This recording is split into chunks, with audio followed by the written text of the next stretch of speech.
আজকে সন্ধ্যায় মেয়ে বায়না ধরেছে সে নাকি রাতে ভাত খাবে না, নুডলস খাবে। মেয়ের আবদার তো রাখতেই হবে, তাই যেমন বাবা সেই কাজ। মেয়ের সাথে সাথে ভাবলাম আজকে আমরাও নুডলস খাই। ঘরে তেমন কিছু সবজি ছিল না, শুধু এই আলু ছাড়া। তাই নুডলসটা আজকে আলু দিয়ে রান্না করব। নুডলসটা যেহেতু ডিম দিয়ে রান্না করব, এখানে আমি 4 প্যাকেটের নুডলসের সাথে 4টা ডিম নিয়েছি। এই আলুগুলো কুচি করে নিয়েছি। একটা পাত্রে পানি গরম হয়ে আসলে নুডলসগুলো সিদ্ধ করে নেব। নুডলসগুলো সিদ্ধ হয়ে গেলে ছাঁকনি দিয়ে ছেঁকে পানি ঝরিয়ে নেব। একটু পরিমাণের তেল আর লবণ ইউজ করেছিলাম যাতে নুডলসটা একদমই ঝরঝরে হয়। কুচি করা আলুগুলোকেও আমি সিদ্ধ করে নেব। তারপর কড়াইতে পরিমাণ মতো তেল দিয়ে ডিমগুলোকে ঝুড়া করে নামিয়ে নেব। এই ডিমগুলো ভাজার সময় আমি হালকা পরিমাণে লবণ ব্যবহার করছি যাতে স্বাদের টেস্টটা ভালো আসে। এরপর সেম কড়াইতে আমি পরিমাণ মতো তেল দিয়ে পেঁয়াজ কুচি, কাঁচামরিচ ভাজা হয়ে গেলে আমি আলু কুচিগুলো দিয়ে ভালোভাবে ভেজে নেব। পেঁয়াজ কুচি আলু কুচিগুলো ভাজা হয়ে গেলে আমি এখানে ডিমের ছুঁড়াগুলো দিয়ে আবার হালকা পরিমাণে একটু ভেজে নেব।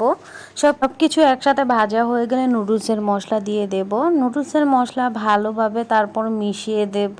নুডলসের আগে মশলা দিলে পরে নুডলসের গায়ে মশলাটা ভালো করে লাগে। এরপর আজকে আমি নুডলসের রাঁধুনির এই মুরগির মশলাটা ব্যবহার করছি। এই মশলাটা ব্যবহার করে নুডলসটা খেতে দারুণ লাগে।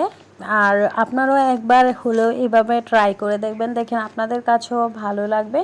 আর যারা একটু জাল লাভার বা স্পাইসি লাভার তাদের কাছে তো আরও ভালো লাগবে। নুডলসটা খেতে এত মজাদার হয় যে বলার বাহিরে। তারপর আমি সিদ্ধ করা নুডলসগুলো মশলার সাথে মিশিয়ে নেব। মশলার সাথে মিশিয়ে ভালোভাবে আমি নুডলসকে উল্টিয়ে পাল্টিয়ে ভেজে নেব। নুডলসটা আমার ভেজে নেওয়া শেষ। রান্না করার পরে নুডলসটা দেখতে কতটা টিম লাগছিল আর নুডলসটা দেখতেও দারুণ লাগছিল, লোভনীয় লাগছিল। তারপর আমরা সবাই বসে পড়ি মেঝেতে আজকে খেতে। সবাইকে আমি সার্ভ করে দিচ্ছিলাম এক এক করে। সবাই মিলে একটা জিনিস খাওয়ার মজাই আলাদা। অল্প হলেও তাতে তৃপ্তি পাওয়া যায়। আর সত্যি আজকে নুডলসটা খেতে অনেক মজা হয়েছিল। নুডল জিনিসটা আমাদের ঘরে সবাই খেতে পছন্দ করে। আর এইদিকে তো সস আনাও হয়েছিল, তাই সস দিয়ে আমি নুডলসটাকে মেখে নিচ্ছিলাম। আর আমার মেয়ে তো খেয়ে দেখেন কি বলে, মাশাআল্লাহ বলতে বলবেন না আমার মেয়েকে। কেমন লাগছে বলো? তোমাদের কাছে আমার রান্নার ভিডিওটা কেমন লেগেছে অবশ্যই কমেন্টে জানাবে। আজকের মতো এখানে শেষ করছি। আল্লাহ হাফেজ।